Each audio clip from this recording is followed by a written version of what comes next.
Hello tout le monde, on se retrouve enfin pour une nouvelle vidéo. Je suis trop contente parce que j'ai cassé mon ordinateur il y a 2 semaines, du coup j'ai pas pu faire de vidéo. Aujourd'hui on va enfin s'attaquer à une vidéo un petit peu plus complète, un petit peu plus analytique. J'ai fait mes 2 premières vidéos un petit peu plus chill sur YouTube. Là aujourd'hui j'ai vraiment envie de commencer à vous faire des vidéos un petit peu plus complètes sur des thématiques spécifiques. C'est pour ça qu'aujourd'hui on va commencer par un sujet qui est au cœur de l'univers sur lequel je travaille quotidiennement. Mes chers amis, on va parler du seul, de l'unique, du grand, du magnifique Saint-Michel, l'archange Michael. Dans cette vidéo, on va séparer les choses en 3 grands points. On va faire une présentation et un résumé de son histoire, comme ça vous pourrez découvrir ou redécouvrir.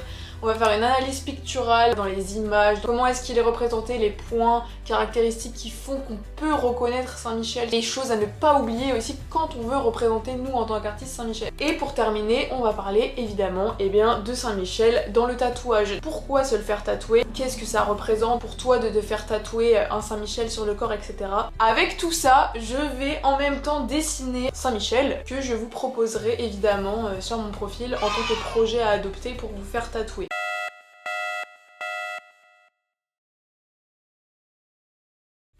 Donc ça va être une vidéo assez complète, assez dense. Je suis ravie de pouvoir vous faire un exposé. J'ai préparé sur mon ordinateur plein de slides. Là j'ai plus qu'à déballer mon exposé comme si j'étais retournée au lycée en fait. Je vais juste mettre un warning pour être clair sur cette thématique qui touche effectivement à la religion. Ce n'est absolument pas une vidéo pour endoctriner qui que ce soit dans quoi que ce soit. C'est une vidéo qui a pour but de parler d'un sujet qui touche à la religion certes, mais qui touche principalement à mon travail. J'espère que vous êtes prêts parce que ça va être dense, ça va être hyper inspirant. On va pas perdre de temps, donc let's go. On va découvrir l'archange Saint-Michel. Pour cette première partie, on va donc analyser son nom, regarder d'où est-ce que ça provient, ce que ça signifie, qu'est-ce qu'un archange parmi les anges. On va aussi parler de ce qu'a fait Saint-Michel, de ses apparitions, des rôles importants qu'il a pu avoir, parce qu'il y en a beaucoup, mais on va se concentrer sur les plus importants. Saint-Michel, qui vient de l'hébreu Michael, ça veut dire qui est comme Dieu. Mais ce n'est pas une affirmation, et c'est là où c'est très intéressant, c'est que c'est une question rhétorique. Qui est comme Dieu? Qui est comme Dieu? Lucifer, comme vous le savez, se prenait pour Dieu. C'est exactement pour ça qu'il a été banni. Et donc du coup, Michael, donc le qui est comme Dieu, c'est vraiment une question rhétorique pour rappeler en fait l'humilité et la raison de cette mise à mort du diable, de rappeler pourquoi en fait. Parce que personne ne peut se prendre pour Dieu, puisque nous sommes tous, même les anges et toute la vie céleste, des créations du Tout-Puissant. Sur la hiérarchie angélique, qui se compose de 9 cœurs angéliques différents, Saint-Michel, les archanges, se trouvent à la 8e position. Quand on parle de Saint-Michel, on a tendance à dire c'est le roi des anges, c'est le plus fort. Eh bien non les amis, pas du tout. Il se situe à la 8e position, juste au-dessus des anges. Celui, il y a énormément de catégories, mais je ferai une vidéo dédiée à la hiérarchie angélique. J'ai fait des recherches dessus pendant longtemps, et c'est très intéressant, j'ai très envie de vous le partager, mais chaque chose en son temps. Un archange. Saint-Michel est un archange. Les archanges, ce sont les chefs des anges. Donc c'est-à-dire que sur la hiérarchie, comme j'ai dit, la 9e position, ce sont les anges, au-dessus dirigés par les archanges. Donc c'est comme un petit peu, si vous voulez, les colonels en fait, qui vont un petit peu gérer et donner les ordres à tous les anges. Les archanges sont connus au nombre de 3, donc tout simplement Michel, Raphaël et le messager Gabriel. Ils ont tous un rôle différent à jouer, ils ont tous une mission différente, et Saint-Michel, c'est le chef des combattants, c'est le courage, la vaillance, c'est le chef des armées célestes, c'est celui qui se dresse contre le mal, c'est vraiment le combat spirituel. On dit même souvent de lui que c'est le prince des archanges, alors qu'en soi ils sont au même niveau, mais Saint-Michel a une place tellement spéciale de par la mission qu'il va avoir du combat final dans l'Apocalypse contre le mal, qu'en fait c'est vraiment la référence des archanges, c'est vraiment Saint-Michel, le saint patron. Saint-Michel, c'est aussi le don, la bienveillance, et il y a aussi tout ce côté accompagnateur, motivation, motivant. C'est un ange qui est là pour nous pousser en fait, pour nous pousser à accomplir, à rester dans le droit chemin évidemment parce qu'il nous écarte du mal, c'est son rôle premier, mais il y a aussi ce truc de nous motiver, nous engager en fait à évoluer, à avancer dans nos combats personnels, nos combats spirituels. Et c'est pour ça qu'il a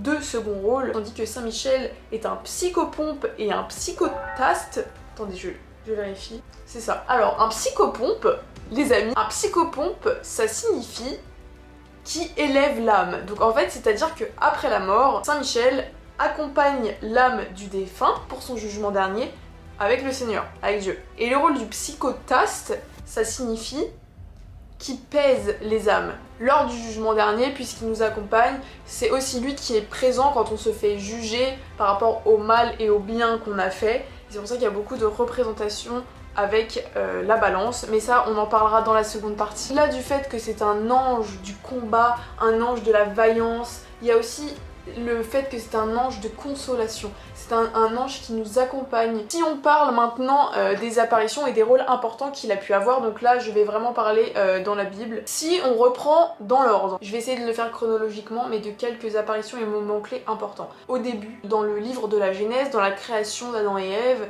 on parle du jardin d'Éden, qui est gardé par un chérubin. Et un chérubin, sur la hiérarchie angélique, il est presque tout en haut. On dit que le chérubin qui garde les portes du jardin d'Éden possédait une épée. Et cette épée représenterait aussi Saint Michel en quelque sorte. On a aussi le serpent de la tentation, qui est la représentation du mal, la représentation de la tentation, qu'on va retrouver sous une autre forme un petit peu différente pendant l'Apocalypse. Donc la scène la plus connue de Saint Michel, qui est le terrassement du dragon. Le dragon, le serpent, le monstre, le démon, il y a beaucoup d'appellations concernant cette scène. En fait, c'est la révélation, l'apocalypse, la fin des temps. Et donc c'est à ce moment-là que Saint Michel arrive et terrasse le dragon, le mal, et tue finalement le diable. On a deux autres scènes qui sont assez importantes que je vais essayer de vous résumer rapidement. La première, c'est avec Moïse en fait. Quand Moïse est mort, son corps, il y a le mal qui veut s'en emparer de sa dépouille, de son cadavre, et en fait à ce moment-là il y a Saint Michel tout simplement qui va venir se battre encore une fois contre les forces du mal. La dernière que j'ai en tête, c'est sur le mont des Oliviers, lorsque Jésus est prêt à succomber, est prêt à mourir et à se sacrifier. Il est écrit qu'il y a un ange qui va venir au-dessus de lui pour le consoler en fait. Plusieurs analyses poussent à penser qu'encore une fois il s'agit de Saint Michel, parce que Saint Michel c'était aussi l'ange gardien attitré de Jésus, donc l'ange qui l'a accompagné un petit peu lors de sa mission sur terre. C'est vraiment son ange gardien dédié à lui quoi. La grande classe. Je voulais juste faire une petite parenthèse. Il y a énormément de clients voilà, qui sont militaires, qui travaillent dans l'armée et qui me demandent des tatouages de Saint Michel. Et je sais que Saint Michel c'est l'emblème des parachutistes, c'est le saint patron des parachutistes. Je n'ai pas exactement l'explication de pourquoi, mais si on en prend la logique, Saint Michel c'est un combattant du ciel. Ça va avec le fait que les parachutistes, je vous fais pas un dessin, ils sautent d'un avion, ils sont dans le ciel. Et donc du coup, il se serait approprié en fait cette image d'ange qui se bat dans les cieux, donc ailé, pour les représenter. Il y a même beaucoup de militaires qui ne sont pas parachutistes qui me demandent le Saint-Michel parce que c'est une figure dans l'armée qui est très importante. C'est vraiment une référence, c'est une référence qui donne de la force, qui donne du courage et puis toutes les valeurs en fait que j'ai décrites de Saint-Michel tout à l'heure. Pourquoi en France Saint-Michel est si important? Pourquoi est-ce que c'est l'emblème des militaires, de l'armée? Pourquoi est-ce que Saint-Michel a une place particulière en France? Et bien tout simplement parce que Saint-Michel a fait bâtir le Mont Saint-Michel. Alors comment ça s'est passé? L'évêque Aubert a rêvé une fois que Saint-Michel serait venu lui demander de construire un sanctuaire à son effigie, à son image. Mais l'évêque en se réveillant s'est dit non c'est pas possible, je suis en train de rêver, c'est faux, enfin voilà. Il a rêvé une deuxième fois de Saint-Michel qui lui demande de construire cet édifice, chose qu'il refuse une seconde fois.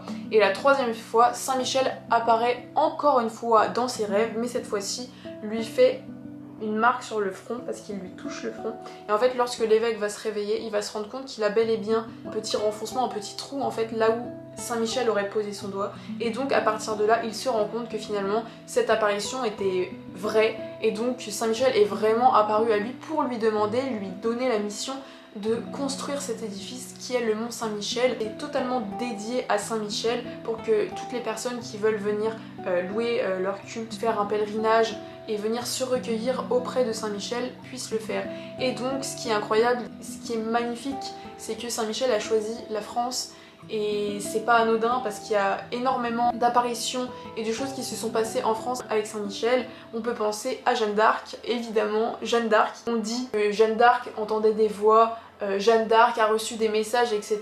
Mais si on s'y intéresse un petit peu plus profondément, Jeanne d'Arc a reçu l'apparition de Saint-Michel. Saint-Michel apparaît à Jeanne d'Arc à partir du moment où elle est très jeune, donc ça commence à 13 ans, et en fait c'est vraiment lui en fait qui va lui expliquer le chemin qu'elle va devoir parcourir, qu'elle va devoir rencontrer le dauphin, qu'elle va devoir libérer Orléans, qu'elle va devoir amener Charles VII du coup à Reims pour qu'il puisse se faire couronner. Donc c'est Saint-Michel qui va donner la mission à Jeanne d'Arc de libérer la France de l'occupation anglaise. C'est pour ça qu'aujourd'hui on dit que Saint-Michel c'est vraiment le protecteur de la France. Je trouve ça incroyable. Je suis française, on est français, donc pour nous c'est fou. Je trouve ça incroyable que l'histoire montre que cet ange soit aussi proche de notre pays, sachant la grandeur de cet ange dans les récits bibliques. C'est quand même un honneur qu'on peut avoir, un honneur d'avoir chez nous le Mont Saint-Michel.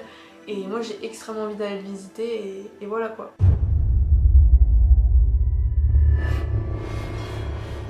On va s'attaquer maintenant à une partie super intéressante qui est la représentation de Saint-Michel dans l'art pictural. Comment est-il représenté? Qu'est-ce qui le caractérise? Comment est-ce qu'on peut le reconnaître lorsqu'on est face à des peintures, face à des fresques, face à des icônes, etc. Il y a des éléments clés et on va tout analyser ensemble maintenant. Première chose à savoir, c'est que la représentation la plus connue de Saint-Michel, c'est vraiment le moment où il terrasse le dragon, le diable. Donc la plupart des représentations de Michel le représentent donc avec son épée en train de tuer le dragon qui est encore vivant mais qui est en train de le tuer. Saint-Michel il est un peu représenté toujours de la même manière, c'est-à-dire que lui il porte souvent son armure ou alors quelques pièces d'armure, une toge, son épée, et le mal est représenté soit sous forme d'un dragon, soit sous forme d'un démon, soit sous forme d'un ange un petit peu démoniaque, donc avec des cornes, etc. Enfin on comprend qu'il s'agit du diable. Donc comme j'ai dit, Saint-Michel est toujours représenté avec une armure. En fait c'est vraiment le chevalier céleste par excellence et c'est ça que j'adore et qui m'inspire au plus profond de mon être, c'est que vraiment c'est le chevalier céleste, c'est l'armure, la chevalerie du ciel finalement. Pas forcément de casque, il y a quelques représentations où on peut le voir avec un casque mais généralement il a toujours le visage découvert, il a toujours cette expression aussi qu'on peut lui trouver. Pas l'expression de la haine et du plaisir de tuer, mais plutôt cette expression d'accomplissement de son devoir, d'accomplissement de sa mission divine. Il ne tue pas pour tuer, il ne tue pas pour faire couler du sang, pour faire le mal, puisque c'est lui en fait qui délivre du mal. Donc il y a un peu ce truc de délivrance. Et en fait je trouve que généralement dans son visage on peut retrouver cette expression. Ajouté à ça, on peut parler de la colorimétrie. Donc généralement Saint-Michel, il a toujours une pièce rouge, que ce soit sa toge, son armure, il a du rouge. Pourquoi le rouge? Parce que le combat, la guerre, c'est sa couleur, c'est vraiment la couleur qui caractérise le plus Saint-Michel. On a son épée évidemment, hein, l'épée de Saint-Michel qui est emblématique. On a aussi, comme j'expliquais tout à l'heure, des représentations de Saint-Michel qui tient une balance, parce que c'est un... Vous avez oublié le mot? Un psychotaste, donc qui pèse les âmes. Sur certaines représentations, on peut le voir en fait où il tient une balance et vous remarquerez que sur certaines, il appuie du côté du bon. En fait, il appuie pour nous aider lors de notre jugement dernier. Il est avec nous pour nous aider en fait. Toujours être là pour nous comme un ange gardien finalement. Et je trouve ça incroyable en vrai. Je trouve ça tellement beau. En fait, c'est vraiment là où en fait on peut voir les deux facettes de Saint-Michel et c'est ça que j'aime parce que Saint-Michel ce n'est pas simplement un guerrier. Saint-Michel c'est un ange gardien, c'est un archange qui est aussi là pour nous accompagner, nous aider et nous consoler. Je pense que c'est aussi une notion qui est la plupart du temps oublié. Ce qui me permet de faire une super transition sur Saint-Michel dans le monde du tatouage. Pourquoi choisir Saint-Michel en tatouage? Pourquoi se faire tatouer le terrassement du dragon? Pourquoi se faire tatouer cet archange? Pourquoi? Qu'est-ce que ça peut représenter pour vous? Je vous explique tout ça tout de suite. Pourquoi se faire tatouer Saint-Michel? Qu'est-ce que ça peut t'apporter en fait? Pourquoi se faire tatouer Saint-Michel? Ça va faire un résumé de toute cette vidéo. Ça peut représenter l'accompagnement, le courage, la détermination, la motivation et surtout la lutte. Si tu te fais tatouer Saint-Michel, c'est peut-être tout simplement parce que tu as envie de représenter cette bataille lutte contre le mal, mais il y a aussi, j'ai déjà eu le cas de quelqu'un qui m'a demandé de tatouer Saint-Michel avec la balance, cette notion de justice et c'est très rare, mais j'en ai eu un une fois. Donc la justice, tout simplement le questionnement sur ses choix. Essayer d'écouter un petit peu plus nos anges gardiens, le bien du mal et toujours aller dans le sens de ce qui est bon et ne pas se laisser tenter en fait par le mal.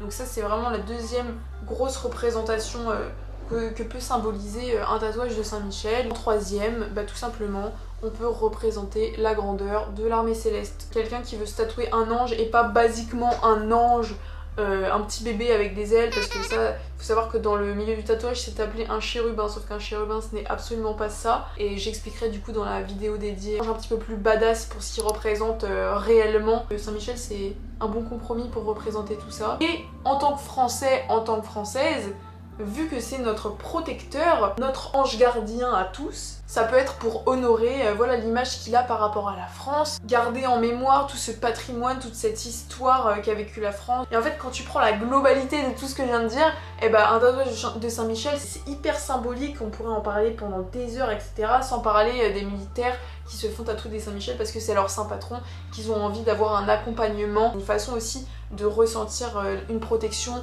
à même notre corps, notre chair. Donc je peux comprendre aussi ce sentiment de réconfort finalement que peut amener ce tatouage de Saint-Michel et qui va parfaitement avec le personnage puisque finalement c'est un ange consolateur et combattant.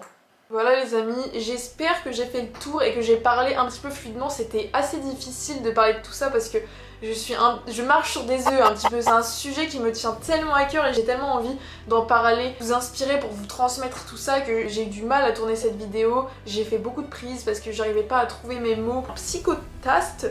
Attendez, c'est vrai que c'est un travail compliqué. Quand on aime passionnément un sujet, d'essayer d'en parler convenablement, on a toujours l'impression qu'on ne dit pas assez, qu'on transmet pas assez ce qu'on ressent pour que l'autre puisse capter un petit peu. C'était une vidéo que j'ai mis énormément de temps à tourner aujourd'hui. J'espère que vous avez appris des choses, j'espère que ça vous a inspiré. Peut-être ça t'aura donné l'envie, confirmé l'envie de te faire tatouer un Saint-Michel. Et alors là, ce sera avec plaisir que tu m'envoies un message sur Instagram. C'est un des sujets, des thématiques que je préfère tatouer. Je ne m'en lasse pas. Voilà, c'est vrai qu'on n'a pas parlé de mon inspiration et de mon rapport à Michel, mais si je peux vous en parler rapidement. Pour moi ça lie le chevalier avec l'ange et c'est vraiment les deux thématiques qui représentent mon travail en fait, parce que ce que j'aime représenter dans le médiéval c'est pas forcément le côté du chevalier, même le chevalier qui fait la guerre, le chevalier qui se bat avec une épée, des armes etc, parce que je déteste tatouer des armes. Ce que j'aime représenter par le chevalier c'est le fait que c'est un combattant et par les anges spirituels. En fait j'aime le fait de ne pas lâcher les choses dans la vie,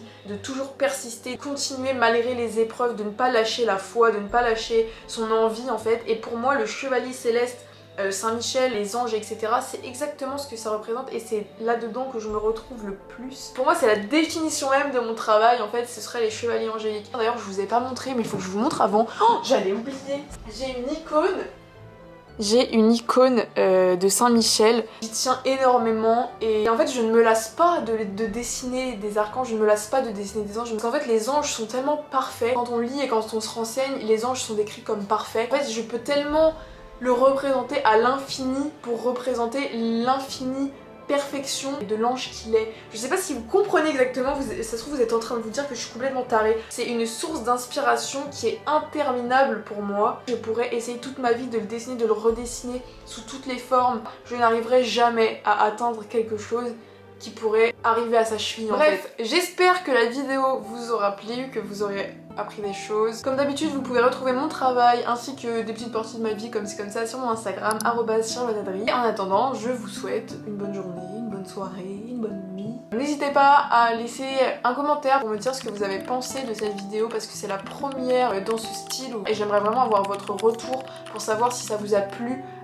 pour savoir ce que je pourrais ajouter en plus. C'est très important pour essayer de faire mieux et de vous proposer un contenu qui sera toujours plus apprécié et toujours plus enrichissant pour vous. C'est la fin de cette vidéo les amis, merci encore, je vous fais plein de bisous et on se retrouve sur Instagram, bisous.